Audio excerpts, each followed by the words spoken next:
আসসালামু আলাইকুম। ক্লাস 7 এর সুপ্রিয় শিক্ষার্থীবৃন্দ, আশা করছি তোমরা প্রত্যেকেই ভীষণ ভালো আছো। লার্নিং উইথ এ প্রিয়ার আজকের আয়োজনে তোমাদের সবাইকে স্বাগত জানাচ্ছি। আমরা আজকে আলোচনা করছি তোমাদের ইউনিট 8 এর লেসন 4 এর পার্ট বি এর যে কোশ্চেনগুলো ছিল সেখান থেকে, এবং আমাদের পেজ নাম্বার হচ্ছে 93।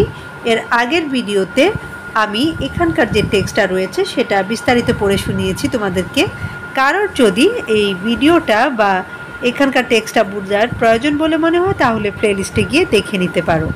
তো আজকের কোশ্চেনের প্রথমটা হচ্ছে, what did Miss Shahana love about Fal when she first saw him? অর্থাৎ শাহানা যখন বা বেগম শাহানা ফলকে যখন প্রথম দেখেছিলেন তখন তার কোন জিনিসটা সবচেয়ে পছন্দ হয়েছে বা তার ভালো লেগেছে?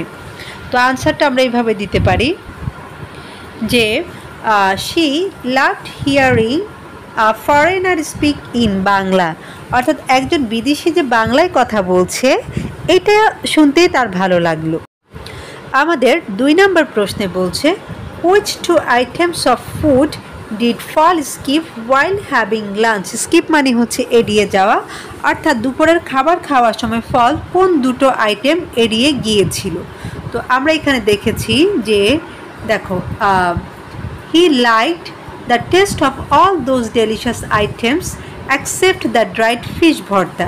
অর্থাৎ সে সবগুলো সুস্বাদু খাবারের স্বাদই গ্রহণ করেছিল বা পছন্দ করেছিল, শুধুমাত্র শুটকি মাছের ভর্তা ছাড়া।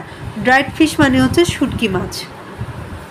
এরপর আবার বলছে যে he also doesn't like eating fresh onions, so he skipped the mashed potato which had chopped fresh onions in it. অর্থাৎ সে হচ্ছে এই যে কাঁচা পেঁয়াজের তৈরি যে আলু ভর্তা সেটা সে এড়িয়ে গেল, তার মানে হচ্ছে সে এই দুটো খাবার খায়নি। তো সো আমাদের আনসারটা হবে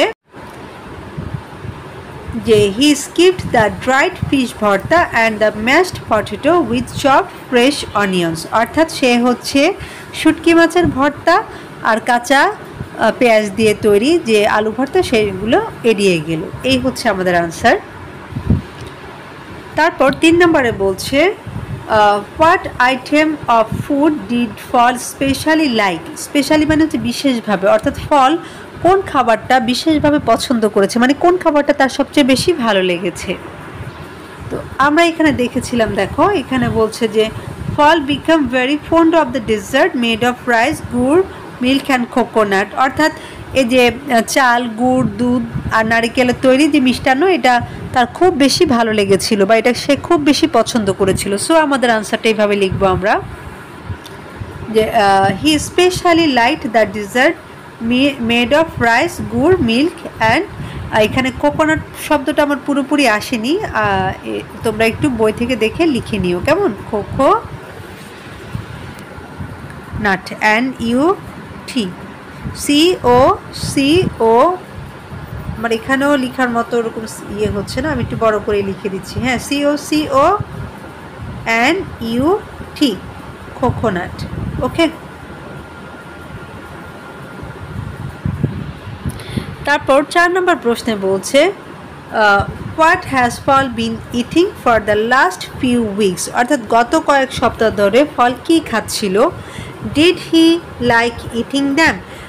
সে কিগুলো খেতে পছন্দ করছিল?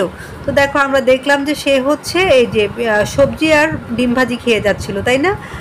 এবং বলছে যে in fact he was tired of having vegetables and fried eggs for the last few weeks. অর্থাৎ গত কয়েক সপ্তাহ ধরে সে হচ্ছে সবজি আর ডিমবাজি খেতে খেতে বিরক্ত হয়ে গিয়েছিল। He hates eating the same food for weeks. অর্থাৎ সপ্তাহের পর সপ্তাহ ধরে একই রকম খাবার খেতে সে পছন্দ করে না। তো সো আমাদের আনসারটা হবে এরকম যে he had been eating vegetables and fried eggs for the last few weeks হবে। হ্যাঁ, এখানে আমি অ্যাসটা আলাদা করে দিয়েছি। এরপরের অংশে লিখবা হচ্ছে no he didn't like eating them. আমাদের সর্বশেষ যে কোয়েশ্চেন সেখানে বলছে, why do you think Fal visited Kabita's house? Fal কবিতার বাড়িতে কেন গিয়েছিল বলে তুমি মনে করো?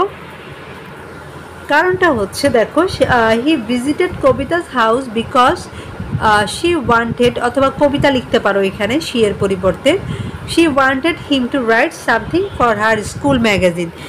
ফল হচ্ছে কবিতার বাড়িতে গিয়েছিল কারণ কবিতা চেয়েছিল ফল যেন তার স্কুলের যে সাময়িকী আছে তার জন্য কিছু লিখে দেয়।